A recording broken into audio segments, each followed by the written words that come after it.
नमस्कार। स्वागत है आपका मेरे चैनल मन की दृष्टि में। तो आज के इस वीडियो में हम जान लेते हैं कि चैत्र मास की कृष्ण पक्ष की एकादशी कब है और शुभ मुहूर्त क्या रहेगा व्रत का, पूजा विधि क्या रहेगी व्रत की और पारण का शुभ मुहूर्त क्या रहेगा। इस सब के बारे में हम आज के इस वीडियो में जानते हैं। तो आप वीडियो में अंत तक बने रहिए और यदि अच्छा लगे तो लाइक ज़रूर कीजिए, शेयर कर दीजिए अपने दोस्तों और रिश्तेदारों में और चैनल को सब्सक्राइब कर लीजिए, क्योंकि आने वाले जो मेरे वीडियो होंगे उसमें आपको शुभ मुहूर्त, व्रत, पर्व इन सब की जानकारी मिलती रहेगी। बेल आइकन को प्रेस भी कर लीजिए जिससे कि जो भी मैं वीडियो डालूं उसका नोटिफिकेशन आपके पास सबसे पहले आ जाए। ठीक है ना।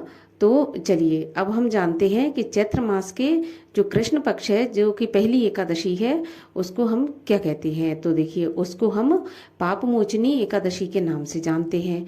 पाप मोचनी एकादशी, जैसा कि हमें नाम से ही पता है कि पाप का मोचन करने वाली, यानी कि पाप को नाश करने वाली। तो पाप मोचनी एकादशी का व्रत जब हम करते हैं तो इससे हमारे पिछले जन्मों के और इस जन्म के सारे पाप नष्ट हो जाते हैं। जो भी हमने जाने अनजाने हमसे हुए हैं वो सब पाप इस एकादशी से नष्ट हो जाते हैं।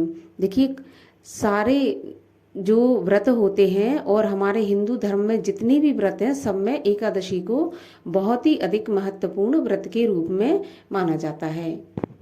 आप सारे पुराण उठाकर देख लीजिए, सब में एकादशी व्रत को मतलब व्रत करने की सलाह नहीं दी गई है, आदेश दिया गया है कि हमारे हिंदू धर्म में हर हिंदू को, जो कि 5 वर्ष की अवस्था से लेकर और जितना उसमें सामर्थ्य हो, जितनी उम्र तक एकादशी का व्रत करे। इतना महत्वपूर्ण इस व्रत को माना जाता है। ठीक है ना। तो चलिए अब हम जान लेते हैं एकादशी व्रत के बारे में। तो देखिए, एकादशी का व्रत में हमें अन्न का सेवन नहीं करना चाहिए बिल्कुल भी, और ख़ास तौर से चावल का सेवन नहीं करना चाहिए, क्योंकि कहते हैं कि अन्न में एकादशी के दिन पाप का वास हो जाता है। और जब हम एकादशी के व्रत में अन्न का सेवन करते हैं तो अनायास ही, हमारे ना करने के बावजूद भी, उस अन्न को खाने से सारे पाप हमारे अंदर समाहित हो जाते हैं। तो इसलिए अन्न को वर्जित एकादशी में माना गया है। तो अन्न को बिल्कुल नहीं खाना चाहिए एकादशी के व्रत में। अब आइए जानते हैं कि एकादशी का व्रत हमें कैसे करना चाहिए। तो देखिए, एकादशी का व्रत हम जब करते हैं तो हमें दशमी तिथि के जो दशमी की तिथि होती है उस दिन से हमें नियमों का पालन करना होता है।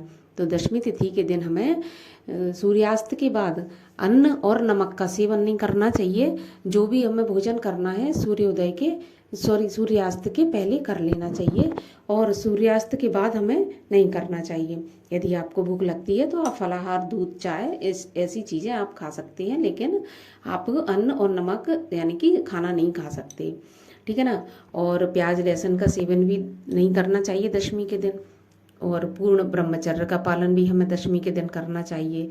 पृथ्वी पर शयन करना चाहिए।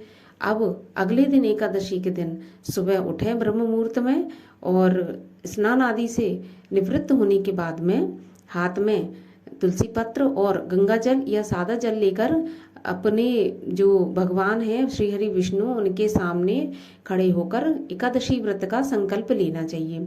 संकल्प लेने के बाद में हमें पूजा करनी चाहिए एक चौकी पे। भगवान श्री हरि विष्णु और माता लक्ष्मी की प्रतिमा को विराजमान करने के बाद या तस्वीर को आप पीले फल, पीले फूल, पीले जो भी पीली सामग्री है, भगवान को अति प्रिय होती है, तो पीली सामग्री से भगवान का पूजन करें। इसके अलावा आप आंवला भी अर्पित कर सकते हैं। आंवला भी बहुत अधिक प्रिय होता है भगवान श्री हरि विष्णु को, है ना। तो आप इसके बाद पूजा कर ली। पूजा करने के बाद में अब आप क्या करेंगे, आप कथा सुनेंगे। जो पाप मोचनी एकादशी है उसकी आप कथा सुनेंगे। कथा सुनने के बाद भगवान श्री हरि विष्णु की आरती करेंगे। आरती करने के बाद आपकी पूजा संपन्न हो गई। अब सारा दिन आप अपने मन में ओम नमो भगवते वासुदेवाय मंत्र का जाप करेंगे। किसी की चुगली नहीं करेंगे, किसी की चुगली नहीं सुनेंगे, और झूठ बोलना और मिथ्या वाचन करना, ये सब एकादशी के व्रत में आप बिल्कुल भी नहीं करेंगे। बस जितना हो सके मौन रहकर भगवान का मन ही मन नाम स्मरण करते रहिए।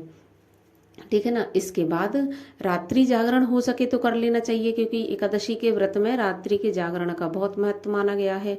ठीक है, यदि नहीं पूरी रात जाग सकते तो कम से कम मध्य रात्रि तक अवश्य ही जागरण कर लेना चाहिए। ठीक है ना, भजन करते हुए। और इसके बाद फिर अगले दिन द्वादशी वाले दिन व्रत पारण करना चाहिए। तो द्वादशी वाले दिन भी सूर्योदय के पहले उठकर, ब्रह्म मुहूर्त में उठकर स्नान आदि करने के बाद फिर से एक बार भगवान श्री हरि विष्णु का पूजन करें। और पूजन करने के बाद आप जो दान दक्षिणा देना चाहते हैं पंडित जी को, वो निकाल दें, क्योंकि दान दक्षिणा भी जरूर देना चाहिए, जरूर, ये अनिवार्य है। कुछ भी आप जरूर दें। अगर आप पंडित को बुलाकर, ब्राह्मण को बुलाकर भोजन नहीं करा सकते तो कम से कम उसको सीधा दे दें और दक्षिणा दे दें। ठीक है ना। इसके बाद आपको शुभ मुहूर्त में, जो मुहूर्त पारण का आपको बताया जा रहा है, उसी मुहूर्त में आपको व्रत का पारण करना चाहिए। और पारण आपको हो सके तो तुलसी पत्र से ही करना चाहिए। उसके बाद आपको शुद्ध और सात्विक भोजन आपको द्वादशी वाले दिन भी करना है। इस दिन भी आप मांस, मदिरा, प्याज, लहसुन का सेवन नहीं कर सकते। तब जाकर कहीं आपका एकादशी का व्रत जो है पूर्ण होता है। ठीक है ना। और जब भी आप एकादशी का व्रत करें तो आप मन में भगवान श्री हरि विष्णु की भक्ति के अलावा और कुछ भी नहीं लाएं, बिल्कुल भी, कि बाहर की कोई भी चीज़ आपके मन में हो। पूर्ण रूप से जो 3 दिन है वो आप भगवान श्री हरि विष्णु की भक्ति में ही बिताएं, तभी एकादशी का व्रत पूर्ण होता है। इसके अलावा भगवान श्री हरि विष्णु को आप तुलसी पत्र जरूर चढ़ाएं, क्योंकि बिना तुलसी पत्र के भगवान का भोग और पूजा पूरी नहीं होती। तुलसी दल को भी आप उस दिन तोड़े नहीं, जल नहीं चढ़ाएं तुलसी जी में। और तुलसी जी में आप दीपक लगा सकते हैं, वो भी दूर से, क्योंकि एकादशी वाले दिन तुलसी पत्र तोड़ा नहीं जाता, तुलसी माता को छुआ नहीं जाता। तो इस चीज का आप विशेष ध्यान रखें कि पूजा में तुलसी तो लगाना है, मगर उस दिन तोड़ना नहीं है। एक दिन पहले आप तोड़ के रख सकते हैं। यदि एक दिन पहले संडे या इतवार है तो आप उससे पहले तोड़ सकते हैं। इस चीज का आपको विशेष ध्यान रखना है। ठीक है ना। तो ये तो हो गई पूजा की विधि। आइए अब हम जान लेते हैं कि पापमोचनी एकादशी का व्रत किस दिन रखा जाएगा और इसका शुभ मुहूर्त क्या रहेगा और पारण का मुहूर्त भी क्या रहेगा। तो आइए अब हम बात करते हैं शुभ मुहूर्त की। तो देखिए, एकादशी तिथि प्रारंभ हो जाएगी 4 अप्रैल 2024 दिन गुरुवार दोपहर 4:15 पर, और एकादशी तिथि समाप्त हो जाएगी 5 अप्रैल 2024 शुक्रवार के दिन दोपहर में 1:28 पर।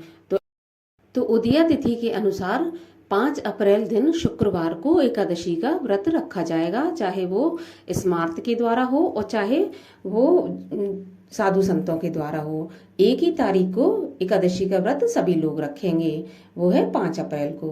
अब द्वादशी तिथि प्रारंभ हो जाएगी 5 अप्रैल शुक्रवार की दोपहर 1:29 से और समाप्त हो जाएगी 6 अप्रैल शनिवार की सुबह 10:19 पर।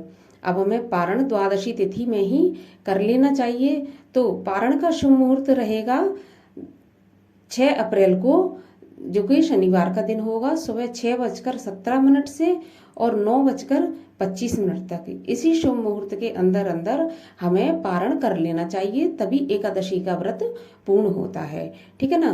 तो मुझे उम्मीद है कि अब आप एकादशी के व्रत के बारे में समझ गए होंगे। तो मेरे वीडियो में अंत तक बने रहने के लिए आपका बहुत बहुत धन्यवाद।